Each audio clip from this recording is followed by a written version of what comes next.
에베소서 6장 10절부터 13절까지 받들어 읽겠습니다.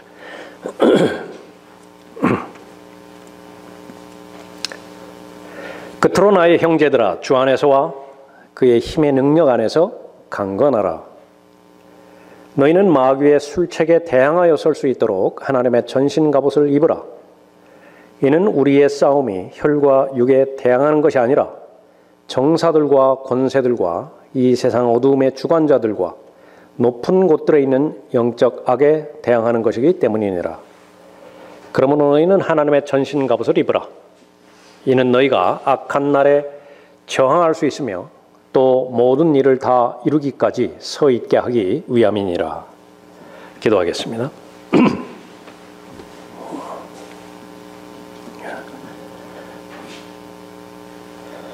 전지전능하시며 영원한 영광 가운데 거하시는 아버지 하나님, 오늘도 하나님께서 최상의 환경과 여건으로 하나님 앞에 드려지는 경배 모임으로 인도하여 주셨습니다. 준비된 마음으로 모이게 해주셨고, 죄들로부터 악한 세상으로부터 구원해 주신 예수 그리스도를 마음으로, 기도로, 찬송으로 높여드릴 수 있도록 인도하여 주셨습니다. 이제는 참된 경배자들로서 들려주시는 하나님의 말씀에 경청하고 순종하고자 또 하나님의 말씀을 듣고자 합니다.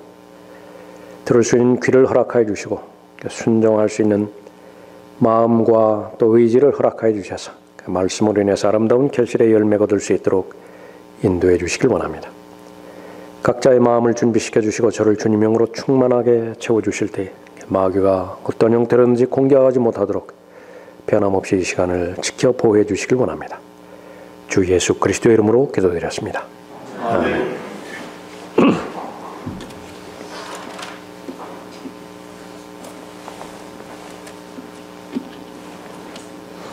자, 오늘 설교의 제목은 진리 전쟁입니다.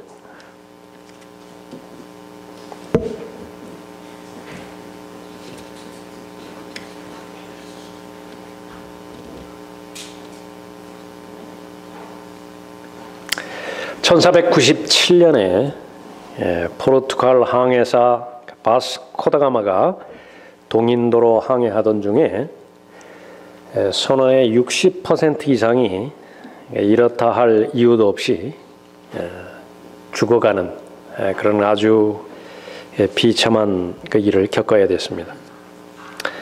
그 죽은 선원들의 공통적인 증상은 입에 있었는데 잇몸에 피가 나고 구강에 점막이 생겼던 것입니다.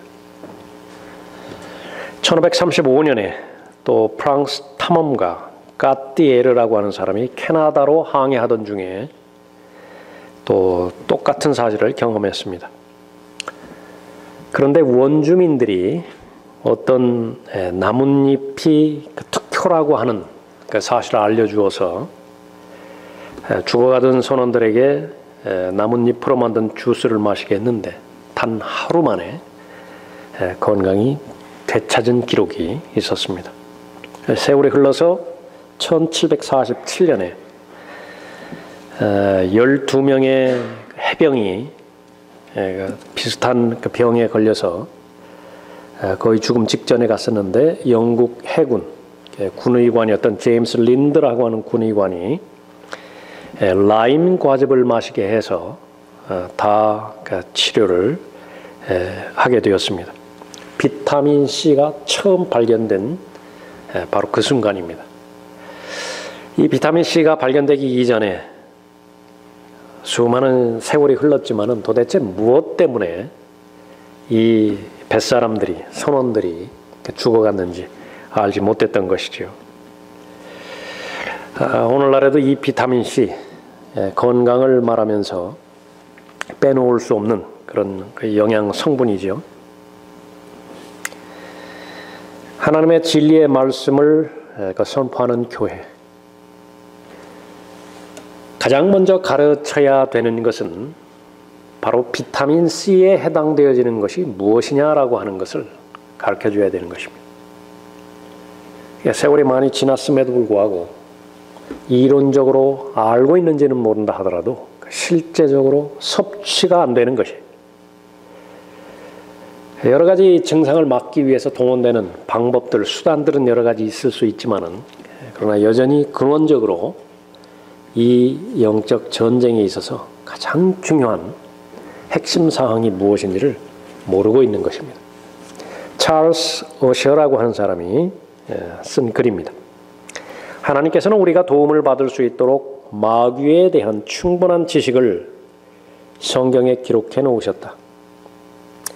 우리가 대적에 대해 어떠한 태도를 가져야 하는지도, 대적과 싸울 때 사용할 수 있는 무기는 무엇인지 자세하게 알려주신 것이다. 그러나 일반적으로 성경을 공부하는 학생들은 한결같이 이 주제에 관해 무관심하다.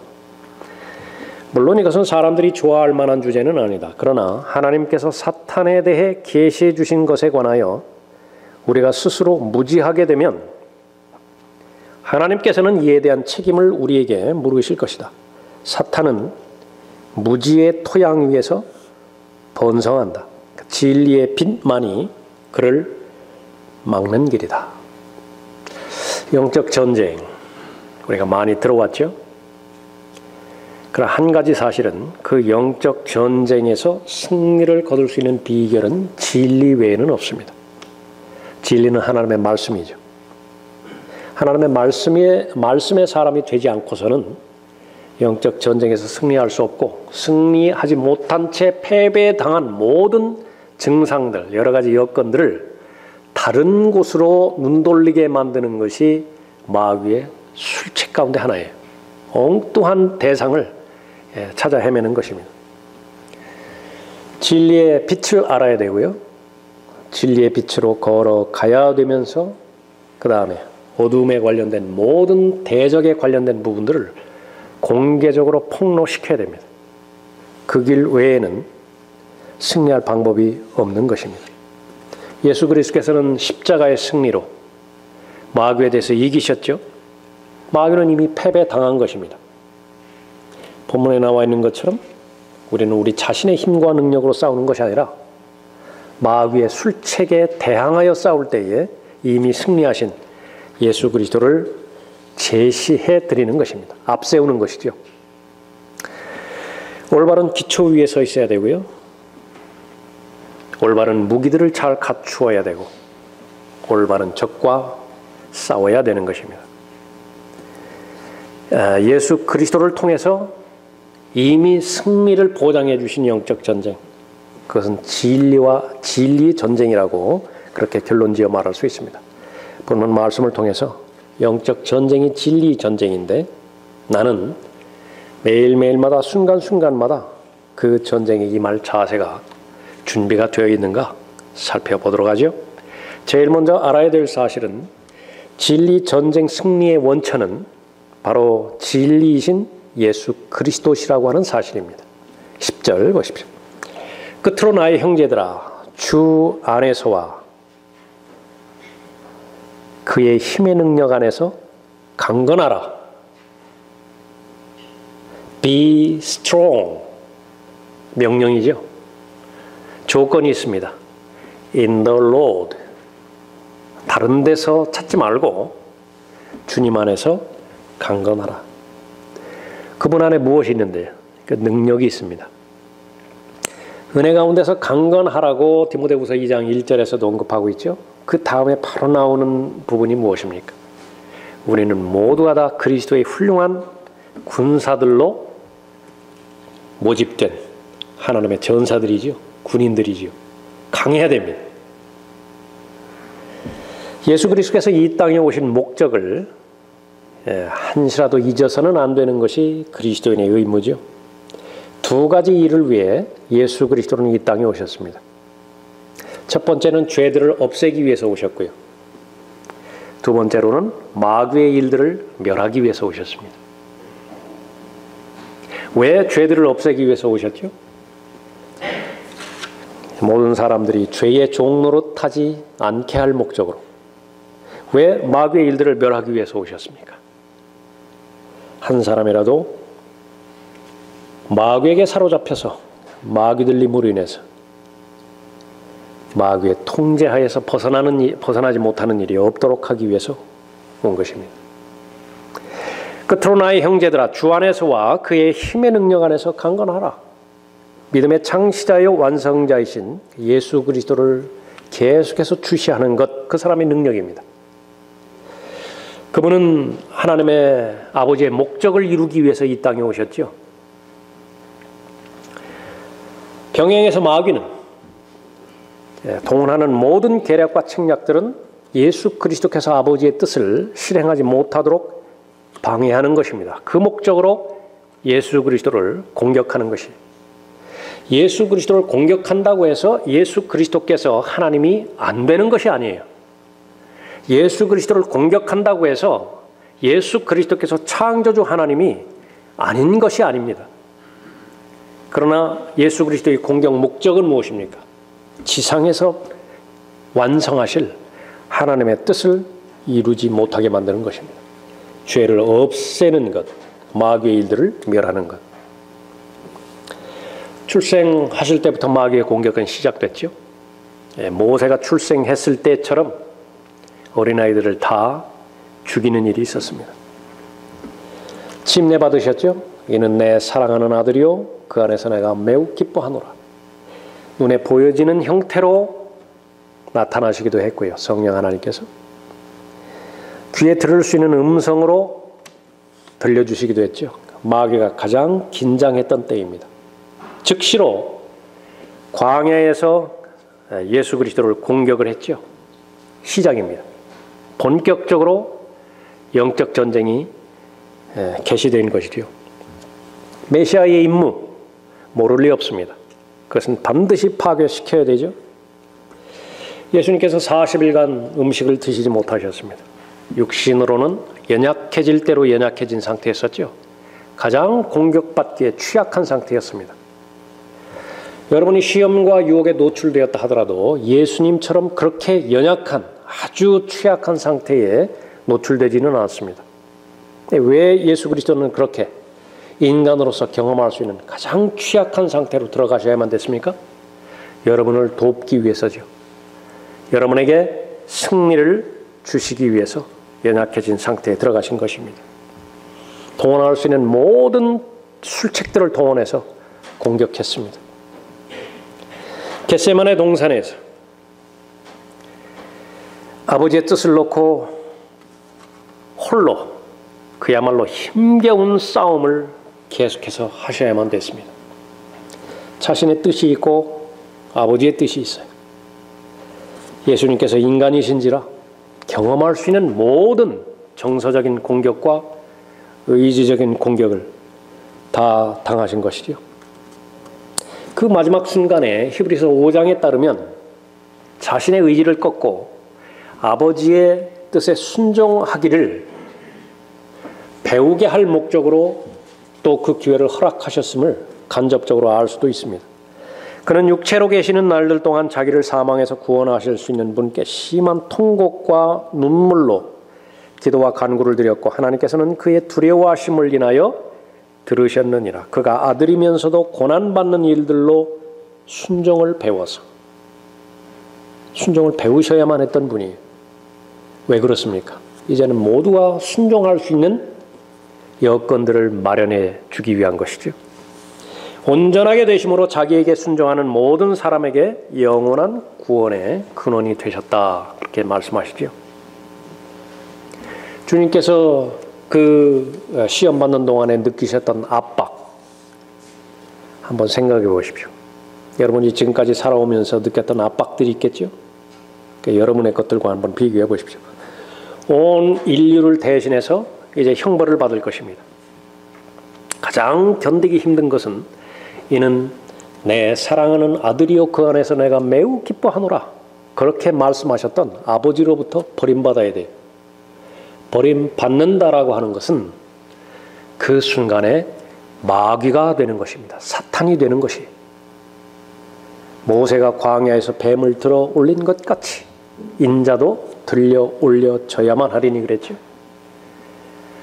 하나님께서는 이제는 더 이상 아들을 대면하는 것이 아니라 하나님의 원수인 마귀를 대면하고 있죠.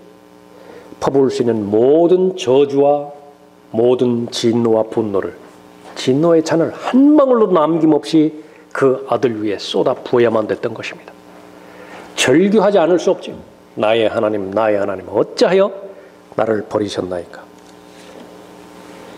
육체적인 고통, 그것도 피할 길이 없습니다. 채찍이 내려칠 때마다 진저리가 쳐질 만한 고통이죠. 그러나 그 고통과는 비교할 수 없는 혼적인 고통, 영적인 고통까지 짊어지셔야만 됐던 그 십자가의 고통. 단 하나의 고통도 방어하지 못하고 고스란히 몸으로 다 받아들여야만 됐습니다. 고스란히 다 혼으로 다 받아들여야만 됐던 것이지요. 목마르다 어쩔 수 없이 외칠 수밖에 없었던 것입니다. 그러나 순종하기로 결심하셨을 때에 하나님의 뜻을 급기야는 이루셨죠. 무엇이라고 말씀하셨는가요? 다 이루었다. 고개를 떨구시고 숨을 거두셨습니다. 그분이 예수 그리스도께서 바로 그분이십니다. 오늘 말씀은 그분 안에 거하라고 말씀하시는 거예요. 하나님의 능력을 받을 수 있다고 보장해 주시는 것입니다. 끝으로 나의 형제들아, 주 안에서와 그의 힘의 능력 안에서 강건하라. 그분 안에 있으면 예수 그리스도 안에 있는 모든 지혜와 모든 의와 또 능력을 우리가 받을 수 있는 것입니다. 능력의 원천, 바로 예수 그리스도이시죠. 영적 전쟁의 승리의 관건, 그것은 바로 주님 안에 계속 머물러 있는 것인가? 아니면은 주님 안에 과거에는 머물러 있었지만 지금 현 순간은 내 육신대로, 혈과 육대로 싸우는 것인가? 거기에 달려있는 것입니다. 그러나 우리 주 예수 그리스도를 통하여 우리에게 승리를 주시는 하나님께 감사하노니, 다시 한번 강조하죠. 승리는 누구를 통해서 주신다고요? 우리 주 예수 그리스도를 통하여. 그러므로 나의 사랑하는 형제들아, 견고하라, 흔들리지 말라. 항상 주의를 넘치게 하라. 주 안에 머물러 있으면서 예수 그리스도를 통하여 얻게 되는 승리를 경험하는 상태에서 수고하는 그 수고는 의미가 있습니다. 가치가 있는 것이고 결코 헛되지 않습니다. 그러나 똑같은 수고를 한다 하더라도 주 안에 있는 확신이 없어요. 그러니까 그것은 일단 멈추고 다시 내가 주 안에 있는 것인지 확인하는 것이 먼저 중요한 것입니다. 이는 너희의 수고가 주 안에서 헛되지 아니한 줄을 너희가 알미니라. 우리가 싸우는 전쟁, 그것은 진리 전쟁이 하나님의 말씀으로만 싸우는 것입니다. 예수 그리스도는 광야에서 시험 받으셨을 때 세 번 모두가 다 구약에 계시된 흔들릴 수 없는 계시의 기반 위에서 싸워 승리하셨죠. 기록되었으되, 기록되었으되, 기록되었으되. 기도하지 않으셨어요. 방언하지 않으셨습니다. 기적을 베풀지 않으셨어요. 말씀을 기억하셨고 말씀을 가져오셨고 그것을 사용하셨어요. 하나님의 말씀으로 이기신 것이죠. 진리 전쟁입니다. 두 번째 우리가 알아야 될 사실은 진리 전쟁의 대상은 마귀라고 하는 사실입니다. 11절 보십시오. 너희는 마귀의 술책에 대항하여 설 수 있도록 하나님의 전신 갑옷을 입으라. 이는 우리의 싸움이 혈과 육에 대항하는 것이 아니라 정사들과 권세들과 이 세상 어둠의 주관자들과 높은 곳들에 있는 영적 악에 대항하는 것이기 때문이니라.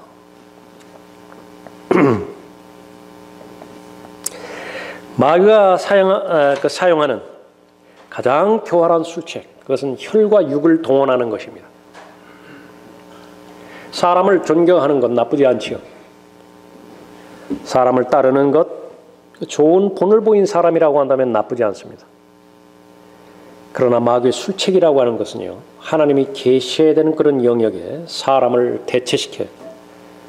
나중에 보았더니 예수 그리스도의 제자가 되라고 시작한 제자 훈련이요, 어떤 특정 지도자를 따르는 사람의 제자가 되어버렸어요. 말로는, 표현으로는 하나님을 높여드리고 하나님 앞에 영광 돌려드린다고 하는데 실제적인 부분에 있어서는 사람을 우상으로 만들어버리고 우상 숭배자가 되어버리게 한 것입니다.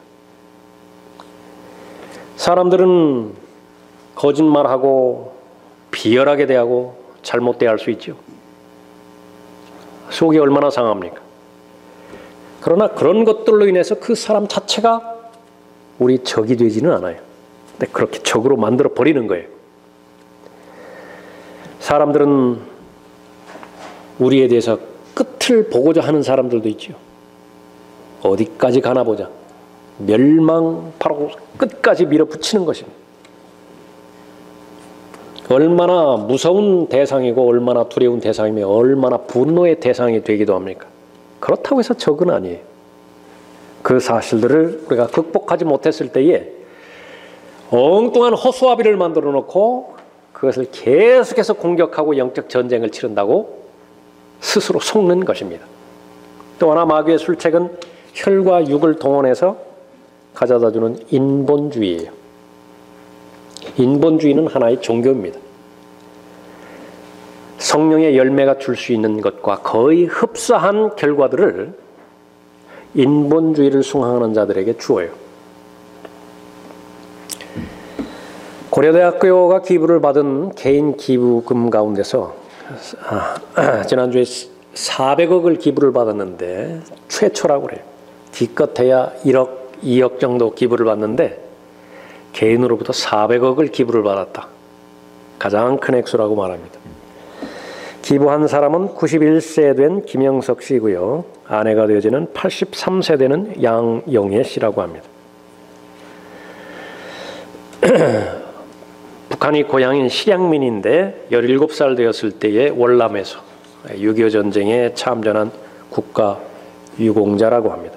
1960년대부터 종로오가에서 과일 장사를 시작했는데 제일 좋은 과일을 얻기 위해서 제일 먼저 도착해야 되는데 다른 사람들은 통행금지가 해제된 즉시로 달려들었는데 이 사람들은 1시부터 왔다고 합니다. 통행금지 때문에 경찰이 처벌을 해야 되는데 얼마나 그 마음이 간절한지 그것을 허용할 수밖에 없었다고 합니다. 그 정도로 열심히 돈을 벌었어요. 3, 4시간이면은 과일들이 다 팔려나갔고요. 그 돈으로 은행에 융자를 받아서 건물을 샀고 그렇게 해서 200억 건물을 매입했고 또 다음에 200억 건물을 매입을 했습니다. 이번에 기부한 것은 먼저 필지에 6필지에 해당되지는 건물 200억을 기부를 했고요. 그 다음에는 이제 오래지 않은 기간 동안에 다시 나머지 200억도 기부하기로 약속을 했다고 합니다.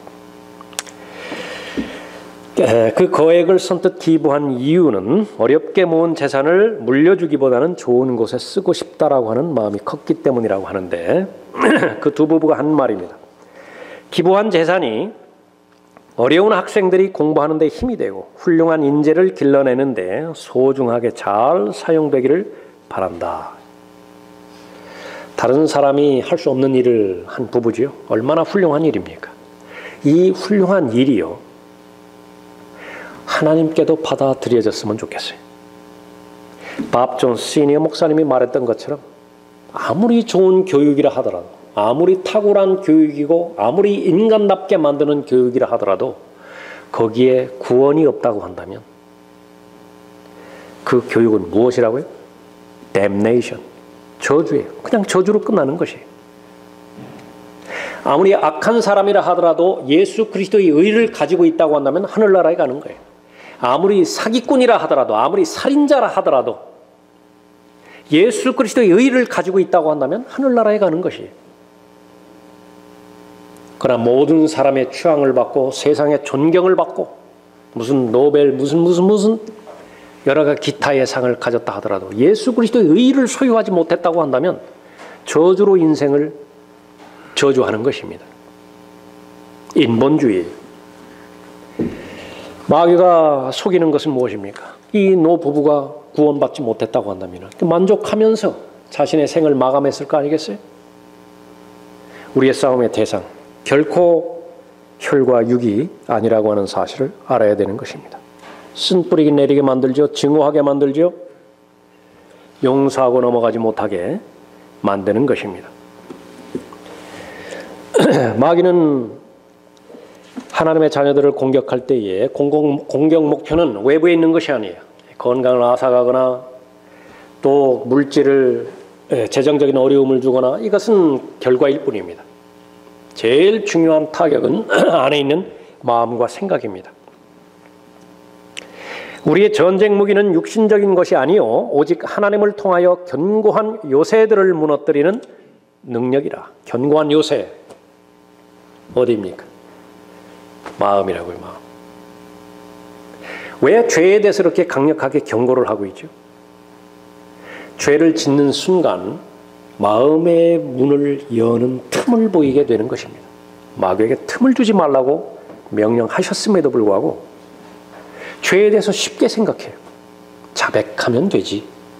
예, 됩니다.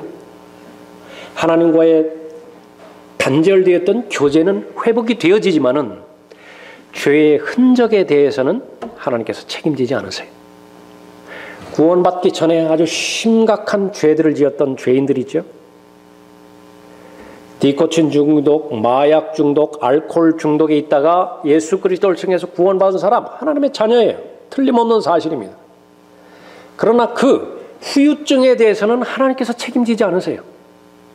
뇌가 망가져 있고요.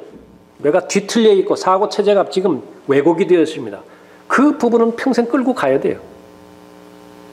죄에 대한 용서는 하시지만은요, 그 죄에 대한 책임은 계속 남아 있어요. 사람을 죽였다고 한다면 예수 그리스도께 오면 용서는 되어지죠. 그러나 형은 살아야 돼요. 그것까지 하나님께서 보호해 주지는 않습니다. 왜 계속해서 반복적으로 죄를 짓지 말라고 하는 것이냐? 틈이 벌어지면 마귀가 와서 하나의 거점을 형성하게 되어지는 것입니다. 교두보예요. 거점이 형성이 되어지면 그 시간이 계속해서 반복되어지고 기회가 반복되어지고 시간이 흐르면 이제는 그 거점이 요새화가 돼버려요. 한 번 요새화가 되었다고 한다면 그것을 계속 안고 가야 돼요. 한 번 악성 종양이 생겨서 암이 내 몸 안에 들어와 있다고 한다면 계속 같이 가야 돼요. 그러나 그럴 필요가 없음에도 불구하고 영적인 거점을 내어 줌으로 인해서 평생을 마귀에게 사로잡혀서 제한적인 삶을 살 필요는 없는 것이죠. 그 목적으로 하나님께서 말씀해 주시는 것입니다.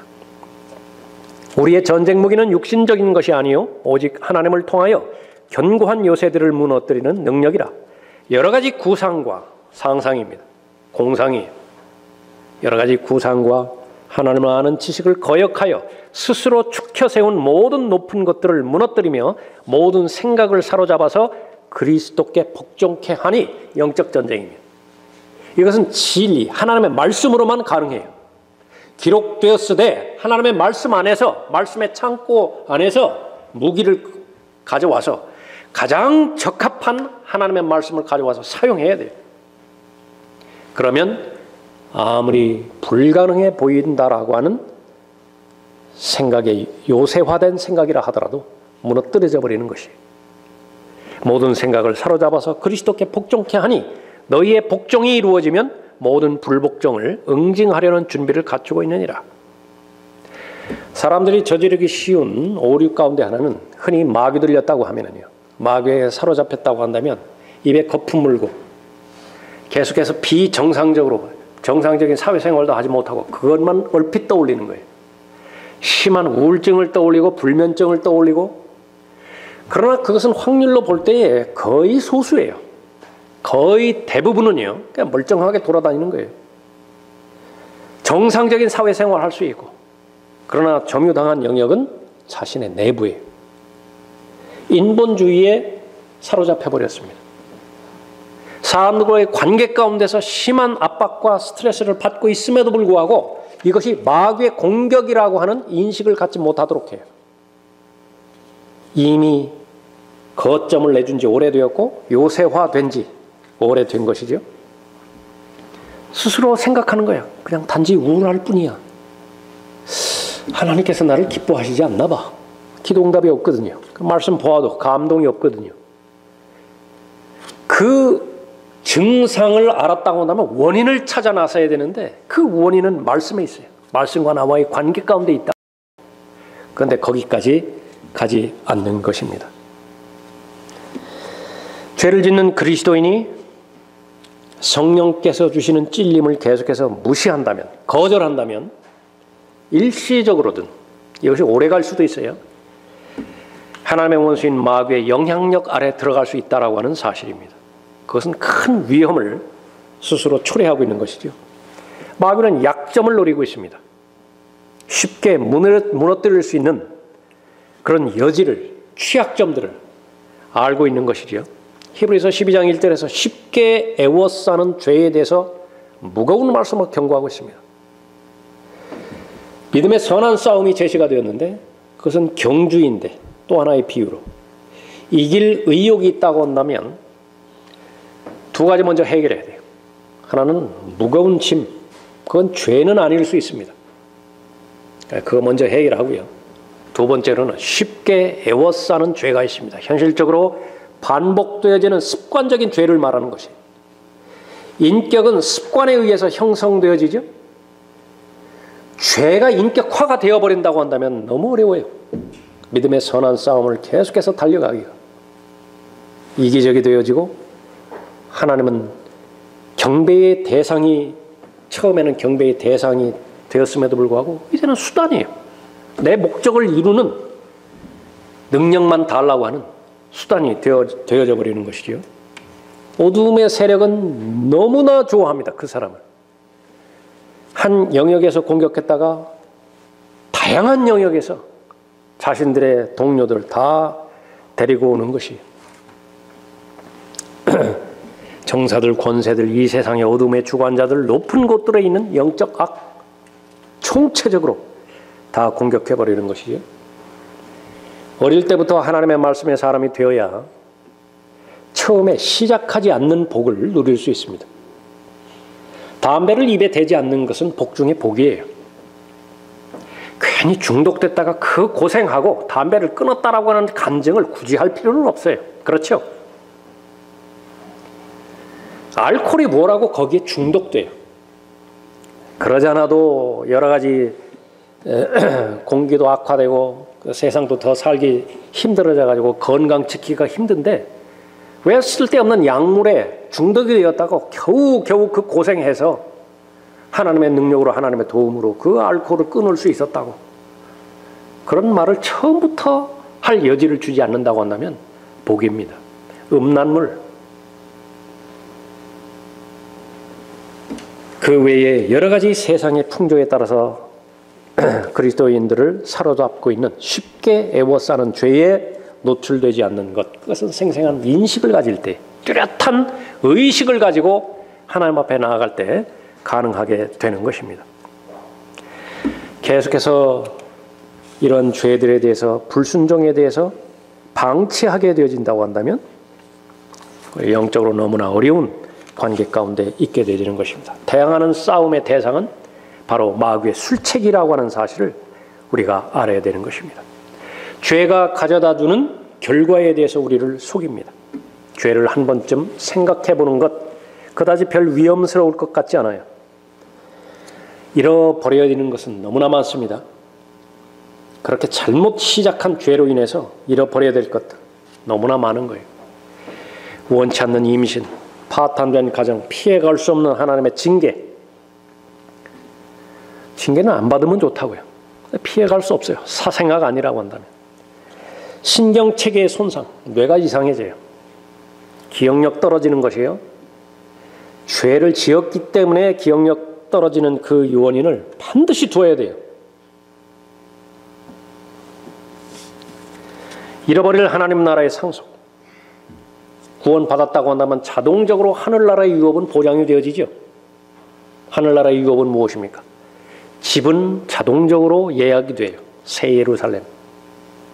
하나님의 생명, 영원한 생명이죠. 그 영원한 생명으로 살아갈 몸, 그리스도의 영광스러운 몸, 이것은 구원받은 것이 확실하다고 한다면 그 이후에 마귀처럼 산다 하더라도 보장되는 것이에요. 그렇게 살 사람은 없겠지만 그 이후에 천년왕국의 유업이 있죠. 그것은 어떻게 영적 전쟁을 잘 싸웠느냐가 결정해 주는 것입니다. 천년왕국의 유업은 다 잃어버려요.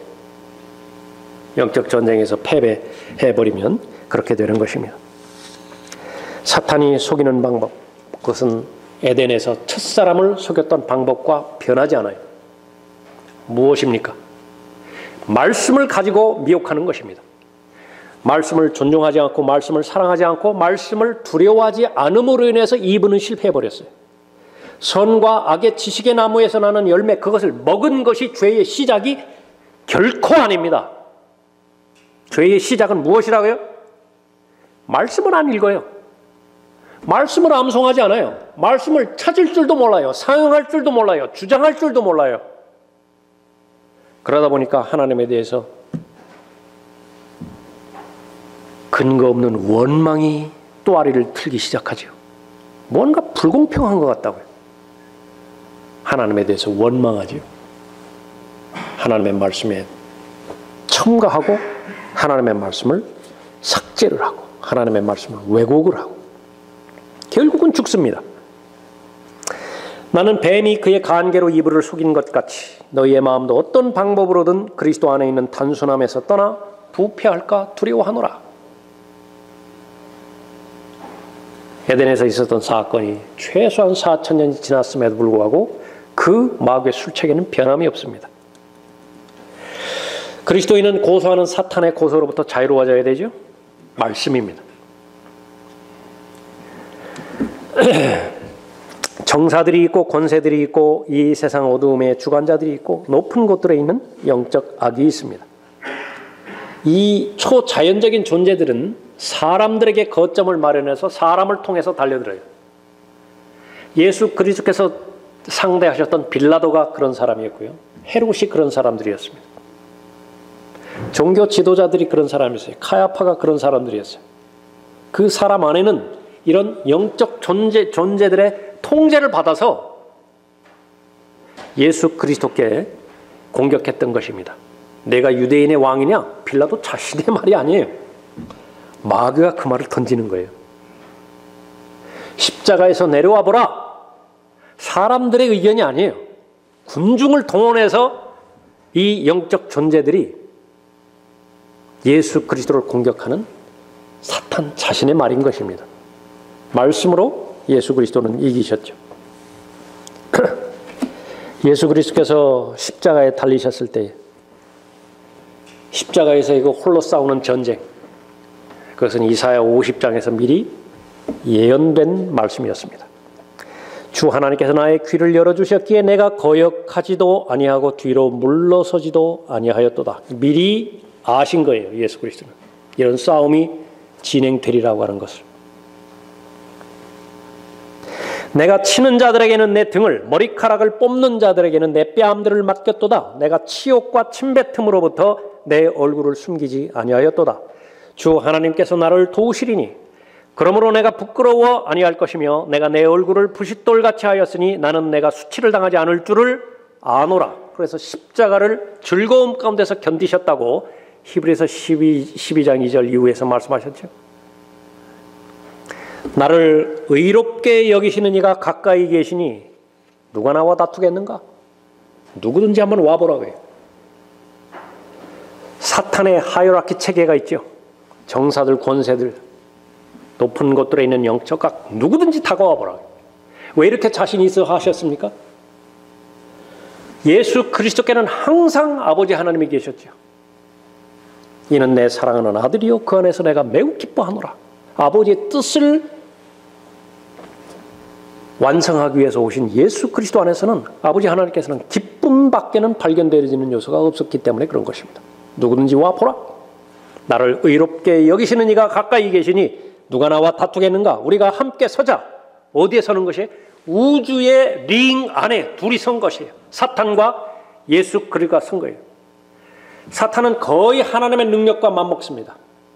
모든 것을 다 아시는 전지전능하신 하나님과는 비교될 수 없지만은 사람과 비교될 때 거의 신적 존재지요. 하나님과 같은 존재예요. 반면에 예수 그리스도는요, 완벽한 인간이에요. 가장 연약한 상태에 있고 가장 나약한 상태에 있는 처절한 공격 가운데 그대로 노출되어 있는 사람이 하나 서 있는 것이, 그 전쟁이 벌어진 것입니다. 우리가 함께 서자. 누가 나의 대적인가? 그를 내게 가까이 오게 하라. 보라, 주 하나님께서 나를 도우시리니 나를 정죄할 자가 누구냐? 보라, 그들은 모두 옷처럼 낡아질 것이요 좀이 그들을 먹으리라. 카야파가 예수님을 대했을 때, 빌라도가 예수님을 대했을 때 예수님은 즉각적으로 알아봤습니다. 카야파가 아니에요. 이 사람은 빌라도가 아니에요. 빌라도를 1대1로 대항하는 것이 아닙니다.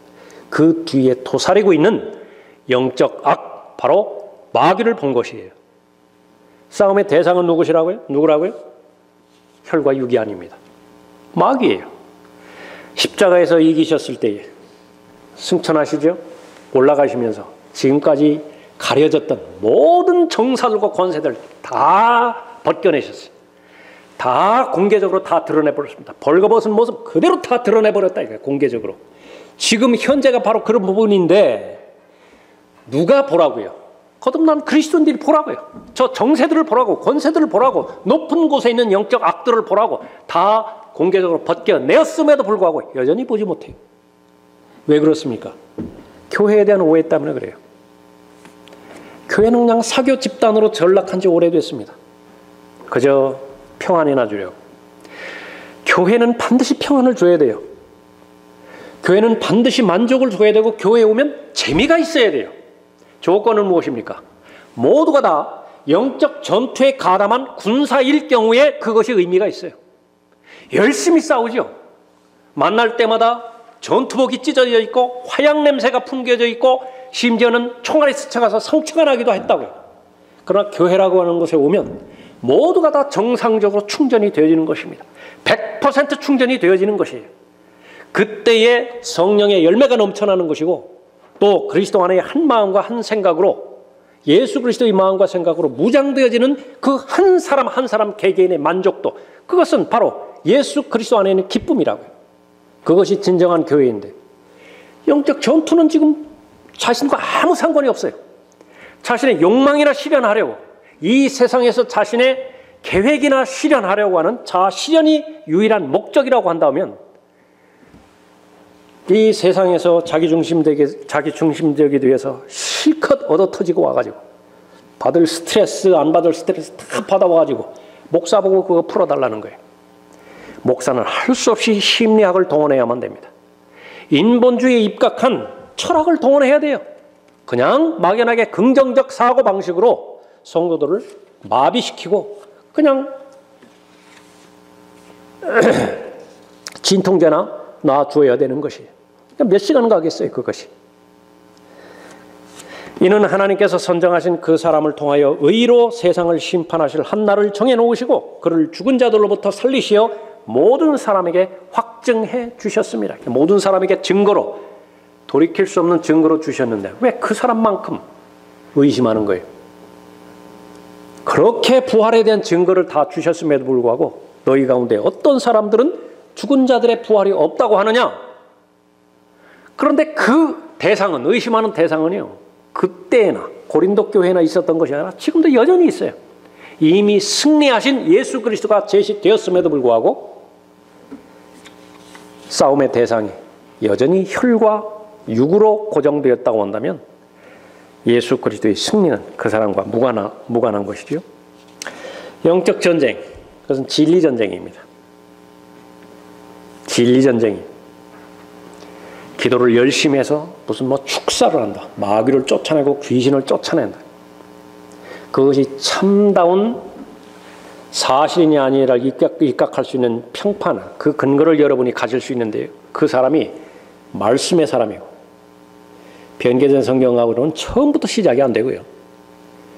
하나님께서 섭리로 보존해 주신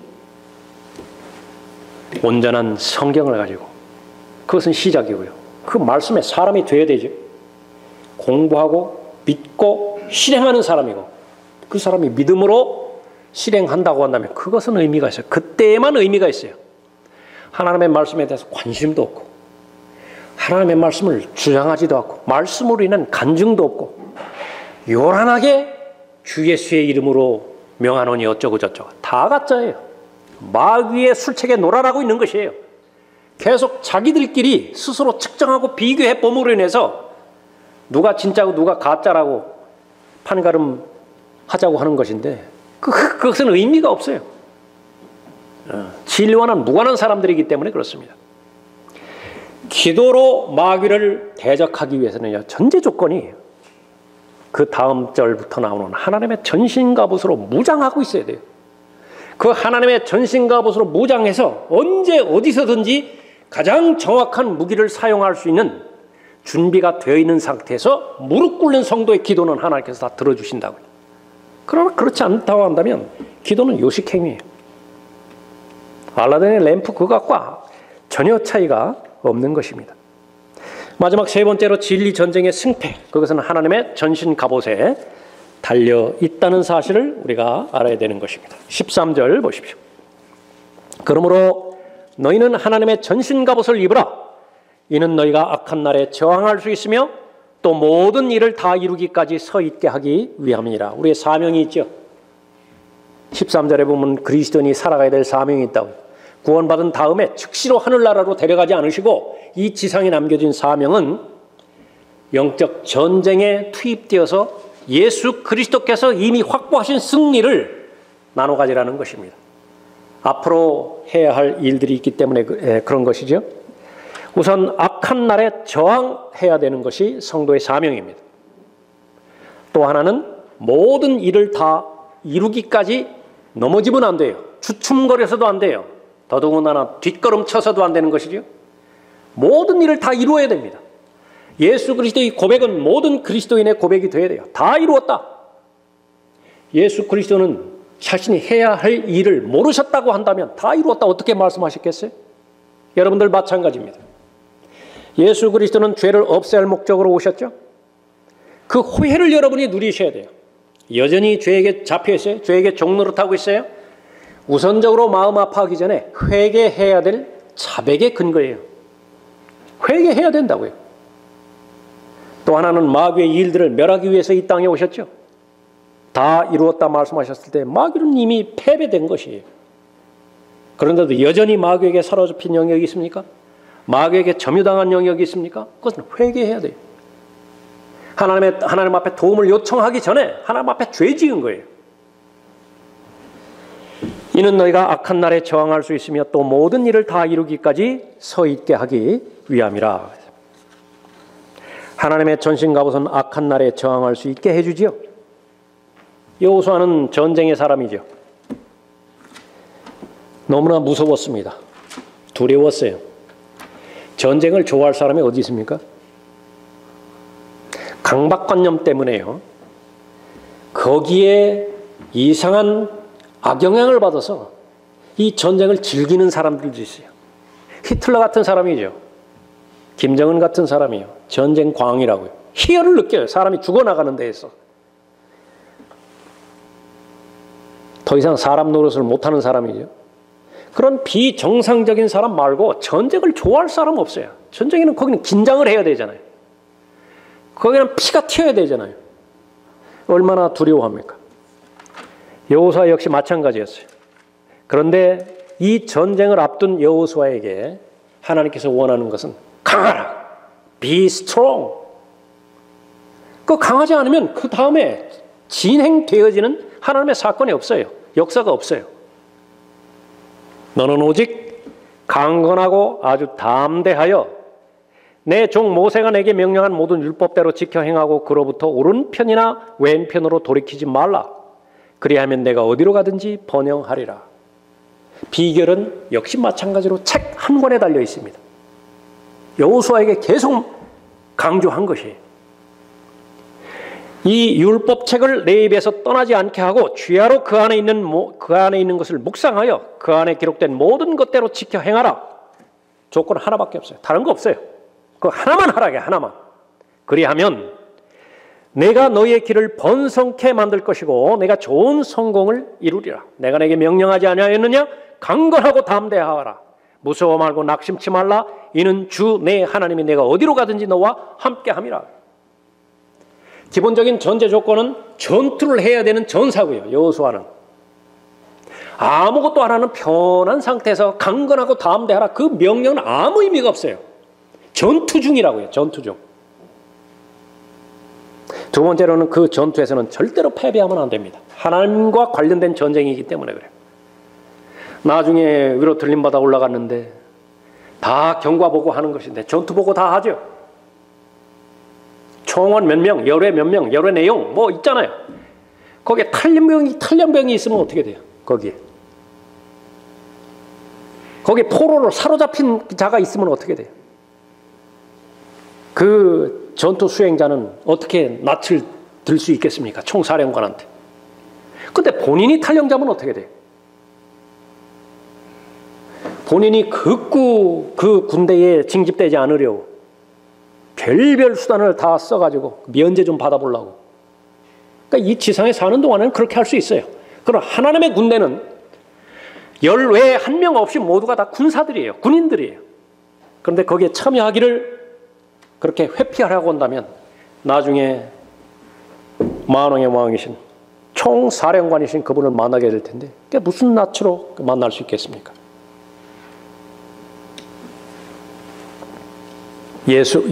구약의 여호수아가 신약의 그 예수 그리스도께서 구약의 여호수아 되시죠. 마태복음 4장에서 역시 마찬가지로 말씀으로 이기신 것입니다. 기록되었으되 사탄아 여기서 물러가라. 기록되었으되 너는 주 너의 하나님께 경배하고 오직 그분만을 섬기라. 물러가지 않을 수가 없어요. 그 권세는 가지고 있지 않거든요. 마귀가. 그 능력은 가지고 있지 않거든요. 예수 그리스도만 가지고 있는 거예요. 영적 전쟁인 것입니다. 하나님의 전신 갑옷은 맡겨주신 사명을 완수하게 해주지요. 입어야 됩니다. 한 번 이 하나님의 전신 갑옷이라고 하는 군복을 입었다고 한다면요 절대로 벗으면 안 돼요. 복귀 명령 내릴 때까지 벗으면 안 되는 것이. 그러나 이것을 입고 있는 사람은 입으면 입을수록 안정감을 경험하게 됩니다. 나를 보호해 주는 것이니까. 이 전쟁에 가담한 하나님의 군대에는 휴가 없어요. 외출 없어요. 외박 없습니다. 매일 최전선에서 싸우는 전쟁이에요. 그러나 세상에서 줄 수 없는 기쁨을 경험하는 군인들입니다. 총사령관 예수 그리스도께서 주시는 기쁨이기 때문에 그런 것입니다. 영적 전쟁, 진리 전쟁입니다. 승리하느냐 못하느냐 전적으로 자기 자신에게 달려 있습니다. 계속 입을 수도 있고요. 계속 벗을 수도 있는 것입니다. 정상적인 그리스도인이라고 한다면 익숙해져 있는 하나님의 전신 갑옷입니다. 우리 모두가 다 함께 서야 됩니다.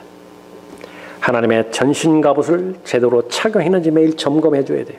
부족한 부분이 있다고 한다면 기도로 도와주고 실제로 도와줄 수도 있고 앞에서 이끌어주고 격려하고 독려해 줘야 되죠. 한 믿음이고 한 생각이고 한 가지 목표이기 때문에 그런 것입니다. 영적 전쟁. 여러분은 어떻게 생각하실는지 모르지만 하늘과 땅을 창조하신 마귀를 대적하는 하나님께서는 아직 끝나지 않았다고 말씀하셔요. 여전히 전쟁 중이에요. 휴정협정 아직 아닙니다. 여전히 전투 중이고 더 치열해져 가고 있어요. 남은 전투력을 소유한 군인들은 날로 줄어가고 있습니다. 거의 남지 않았어요. 이 시대의 남은 자들입니다. 여러분의 소속은 어디입니까? 여러분은 어디에 지금 위치하고 있습니까? 영적 전쟁은 다른 것이 있는 것이 아니라 바로 진리 전쟁이라고 하는 그 명제에 대해서 여러분은 동의하시는가요? 기도하겠습니다.